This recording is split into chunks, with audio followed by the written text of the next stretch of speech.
बिस्मिल्लाहिर्रहमानिर्रहीम। अस्सलाम वालेकुम जी वीवर्स, कैसे हैं आप। अल्लाह ताला आप सभी को शादो आबाद रखे और तमाम आफातो बलियात और मुसीबतों से आपकी हिफाजत फरमाए। मेरा नाम है आमिर और आज हम बनाएंगे कंडेंस्ड मिल्क, जो बहुत सारी रेसिपीज़ में इस्तेमाल होता है और बनाना बिल्कुल आसान है। तो देखते हैं इसके लिए हमें किन किन चीज़ों की ज़रूरत है और ये किस तरह से तैयार होगा।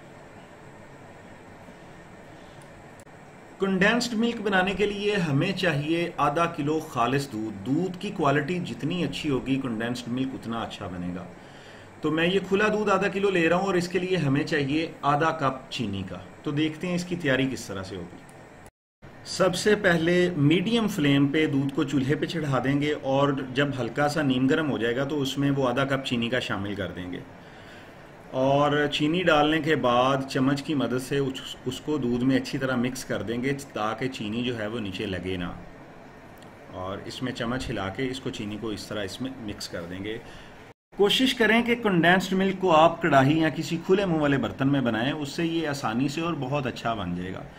अगर आज तक आप कुछ रेसिपीज़ को इसलिए स्किप कर देते हैं कि उसमें कंडेंस्ड मिल्क पड़ता है, तो ये बनाना बहुत ही आसान है और आज आपको इसकी रेसिपी पता चल जाएगी। 2 इंग्रेडिएंट्स रेसिपी है। देखें दूध में उबाल आना शुरू हो गया है। अब हमने इसके थिक होने का वेट करना है। मीडियम फ्लेम आपने रखना है। ये छोटी छोटी रेसिपीज़ हैं, इनको आप घर में ट्राई किया करें। इनसे एक तो आपको अंदरूनी खुशी महसूस होगी, दूसरा ये है कि लॉकडाउन में आपको एक्टिविटी मिल जाएगी, तीसरा ये है कि जब ये घर में पड़ा होगा तो आप इसको किसी भी रेसिपी में, अगर आप ऐसी रेसिपी बनाना चाहें जिसमें कंडेंस्ड मिल्क पड़ता है, जैसे कुल्फ़ी बच्चों के लिए आप खोए वाली कुल्फ़ी बनाते हैं, जैसे आप कोई आइसक्रीम बनाते हैं, या जैसे शीर खुरमा में ये पड़ता है। इसके अलावा भी रेसिपीज़ होंगी जिनमें ये पड़ता होगा। तो ये अगर आपके पास घर में बना पड़ा है तो आप इसको आसानी से इस्तेमाल कर सकते हैं। आप इसको बना के रख लें, 15 से 20 दिन आराम से ये आपकी फ्रिज में पड़ा रहेगा और आप इसको इस्तेमाल कर सकते हैं। दरमियानी आंच पे आपने इसको पकने देना है और इसमें चम्मच आपने हिलाते रहना है। अल्हम्दुलिल्लाह ये थिक होना शुरू हो गया है। और एक और इम्पोर्टेंट बात कि अगर आपको वीडियो पसंद आए तो वीडियो को लाइक कर दिया करें और मेरे चैनल को सब्सक्राइब भी कर लें और बेल का आइकन भी प्रेस कर दें ताकि आने वाली वीडियोस जो हैं उनके नोटिफिकेशंस आपको मिल सकें। ये आपकी तरफ से हमारी हौसला अफजाई होती है कि हम सही काम कर रहे हैं। अल्हम्दुलिल्लाह दूध हमारा थिक होना शुरू हो गया है। देखें ये दूध भी थिक हो गया और इसमें बोस्की कलर भी आना शुरू हो गया है। अब ये ज़्यादा टाइम नहीं लेगा, अब थोड़ा सा टाइम आपने इसको मज़ीद पकाना है और इसमें चम्मच अब आपने मुसलसल हिलाते रहना है।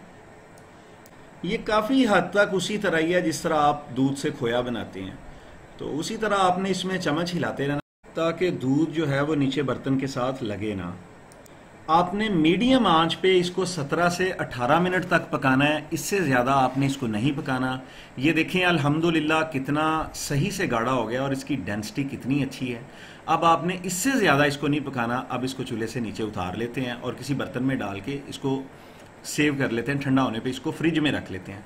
तो व्यूअर्स ये थी आज की छोटी सी वीडियो। उम्मीद करता हूँ ये रेसिपी आपको पसंद आई होगी।